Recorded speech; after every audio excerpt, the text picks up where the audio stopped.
قرآن مجید میں اللہ رب العزت نے پیغمبروں سے متعلق جتنے بھی واقعات بیان کیے ہیں ان میں نوع انسانی کے لیے ہدایت اور پیغام ہے۔ کوئی واقعہ بھی مفہوم اور معنی سے خالی نہیں۔ ان میں ایک مشہور واقعہ اللہ کے پیغمبر حضرت موسیٰ علیہ السلام کا حضرت خضر علیہ السلام سے ملاقات کا ہے، جسے سورۃ کہف میں تفصیل کے ساتھ بیان کیا گیا ہے۔ اس واقعہ میں اللہ تعالیٰ نے حضرت خضر علیہ السلام کے ذریعہ اپنے کارخانہ معیشت میں رونما ہونے والے حادثات میں سے چند ایک پر سے پردہ اٹھایا ہے۔ واقعہ کچھ یوں ہے کہ ایک مرتبہ بنی اسرائیل نے حضرت موسیٰ علیہ السلام سے پوچھا کہ اے اللہ کے پیغمبر، کیا اس روئے زمین پر آپ سے بھی بڑا کوئی عالم ہے؟ موسیٰ علیہ السلام نے فرمایا، میں سب سے زیادہ علم والا ہوں۔ لیکن اللہ تبارک و تعالیٰ کو حضرت موسیٰ کی یہ بات پسند نہ آئی، لہٰذا موسیٰ علیہ السلام پر وحی آئی کہ ہمارا ایک بندہ مجمع البحرین پر ہے جو آپ سے زیادہ علم رکھتا ہے۔ اس پر حضرت موسیٰ علیہ السلام نے اللہ سے درخواست کی کہ انہیں ان شخص سے ملاقات کرنی ہے تاکہ انہیں جو غیر معمولی علم عطا ہوئی ہے اس سے آپ استفادہ کر سکیں۔ اللہ نے فرمایا، اس بندے کا نام خضر ہے، اس سے آپ کی ملاقات ایک صورت میں ہوگی۔ اللہ نے موسیٰ علیہ السلام کو حکم دیا کہ ایک مچھلی اپنے توشہ دان میں رکھ لیں اور سفر پر نکل پڑے۔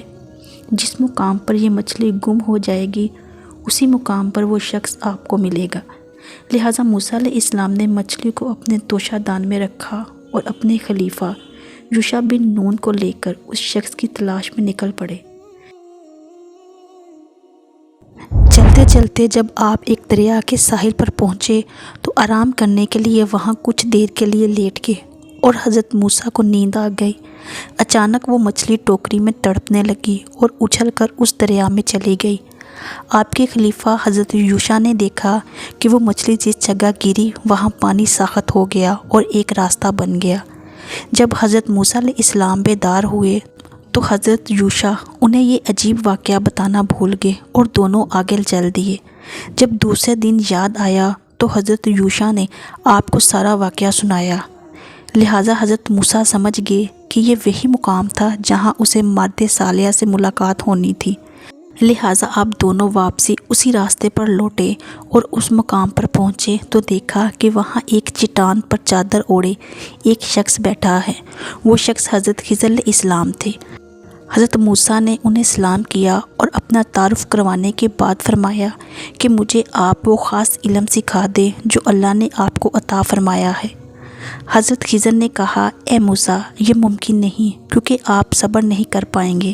لیکن حضرت موسیٰ علیہ السلام نے اصرار کیا اور کہا، انشاءاللہ آپ مجھے صبر کرنے والا پائیں گے۔ حضرت خضر نے کہا، تو پھر ایک شرط ہے کہ جب تک آپ میرے ساتھ رہیں گے کسی معاملے میں مجھ سے سوال نہیں کر سکتے جب تک کہ میں خود آپ کو اس کی حقیقت بیان نہ کر دوں۔ لہٰذا موسیٰ علیہ السلام نے شرط منظور کر لی اور دونوں بزرگوں اس ساحل کے کنارے راستے پر چل پڑتے۔ چلتے چلتے ایک مقام پر پہنچے جہاں ملا لوگوں کو کشتی پر سوار کر رہا تھا تاکہ وہ لوگوں کو دریا پار کروا سکے۔ تب اس ملا نے حضرت خضر کی طرف دیکھا تو پہچان لیا کہ یہ اللہ کے نیک بندے ہیں۔ لہٰذا اس نے آپ دونوں سے کوئی کرایہ نہ لیا اور اپنی کشتی میں سوار کر لیا۔ جب کشتی چلنے لگی اور دریا کے نہروں کے درمیان میں پہنچی تو حضرت خضر نے اس کشتی کا تختہ توڑ دیا جس سے کشتی میں سوراخ ہو گیا۔ اس پر حضرت موسیٰ علیہ السلام نے کہا، اس ملا نے آپ کے ساتھ اچھا سلوک کیا اور بدلے میں آپ نے اس کی کشتی توڑ ڈالی، یہ آپ نے بہت برا کام کیا۔ اس پر حضرت خضر نے کہا، میں نے آپ کو پہلے ہی کہا تھا کہ آپ صبر نہ کر سکیں گے۔ لہٰذا حضرت موسیٰ نے معذرت کی اور کہا کہ میری اس غلطی کو درگزر کیجیے، میں اپنا وعدہ بھول گیا تھا۔ اس دوران ایک چڑیا آئی اور اس کشتی کے کنارے بیٹھ کر دریا میں چونچ ڈالا اور پانی پینے لگی۔ حضرت خضر علیہ السلام نے حضرت موسیٰ سے کہا، میرا اور آپ کا علم دونوں ملا کر بھی اللہ کے علم کے سامنے اتنی حیثیت بھی نہیں رکھتا جتنا ابھی اس چڑیا کی چونچ میں اس سمندر کا پانی ہے۔ کشتی ایک ساحل کے کنارے رکی اور دونوں حضرات اتر گئے۔ آگے چل دیے، راستے میں انہیں ایک بچہ نظر آیا جو کھیل رہا تھا۔ حضرت خضر آگے بڑھے اور اس بچے کی گردن مروڑ کر اسے قتل کر ڈالا۔ یہ دیکھ کر حضرت موسیٰ علیہ السلام بہت غضبناک ہوئے غصے میں بولے، یہ آپ نے کیا کر ڈالا؟ آپ نے ایک معصوم نفس کی جان لے لی۔ حضرت خضر علیہ السلام نے کہا، میں نے کہہ دیا تھا کہ آپ میرے ساتھ صبر و ضبط نہ کر پائیں گے، لہٰذا حضرت موسیٰ پشیمان ہوئے اور فرمایا، بس آخری مرتبہ میری غلطی کو نظر انداز کر دیجیے۔ اگر میں نے دوبارہ کوئی سوال کیا تو آپ مجھے اپنے ساتھ نہ رکھنا، بلکہ میں خود ہی آپ کا ساتھ چھوڑ دوں گا۔ پھر دونوں حضرات آگے چلے اور چلتے چلتے ایک گاؤں میں پہنچے۔ طویل سفر کرنے کی وجہ سے دونوں تھک چکے تھے، لہٰذا اب دونوں اس گاؤں میں موجود لوگوں کے دروازے پر گئے اور درخواست کی کہ انہیں وہاں کچھ دیر کے لیے پناہ دے دیں، مگر اس گاؤں کے لوگوں کے اندر سے رحم و انسانیت کا جذبہ مر چکا تھا۔ انہوں نے راہ گیر کی مدد کرنے کی بجائے انہیں پناہ اور کھانا دینے سے انکار کر دیا اور انہیں وہاں سے دھتکار دیا۔ جب وہ اس گاؤں سے جانے لگے تو حضرت خضر علیہ السلام نے دیکھا کہ وہاں ایک مکان ہے جس کی دیوار پرانی ہو گئی تھی اور وہ جھکی ہوئی تھی۔ وہ دیوار بہت جلد گرنے والی تھی، لہٰذا خضر نے بڑی محنت سے اس دیوار کی مرمت کی اور اسے سیدھا کر دیا۔ اس پر موسیٰ علیہ السلام نے کہا، بستی والوں نے نہ ہی ہمیں پناہ دی اور نہ ہی مہمان نوازی کی، اس کے باوجود آپ نے ان کی یہ دیوار سیدھی کر دی۔ آپ کو چاہیے تھا کہ اس کے بدلے ان سے کچھ اجرت ہی لے لیتے۔ لہٰذا حضرت خضر علیہ السلام نے فرمایا، اب تمہارے اور میرے راستے الگ ہوتے ہیں۔ افسوس کہ تم سے صبر نہ ہو سکا، لیکن میں تم سے جدا ہونے سے پہلے ان کاموں کی وجہ بتا دیتا ہوں جو میں نے کیے۔ اس کشتی کو توڑنے کی وجہ یہ تھی کہ وہ ملا اپنی کشتی لے کر ایک ایسی جگہ سے گزرنے والا تھا جہاں ایک ظالم بادشاہ کی حکومت ہے، اور وہ ان علاقوں سے گزرنے والی ہر کشتی کو ضبط کر لیتا ہے۔ جب وہ اس علاقے سے گزریں گے تو اس کشتی میں نقص ہونے کی وجہ سے وہ بادشاہ ان سے کشتی نہیں چھینے گا اور انہیں چھوڑ دے گا۔ اس طرح اس غریب ملا کا روزگار بچ جائے گا، اور وہ بچہ جسے میں نے قتل کیا وہ بڑا ہو کر ایک بدکار شخص بننے والا تھا جو کفر اور سرکشی کرتا اور اپنے ماں باپ کے لیے آفت بن جاتا۔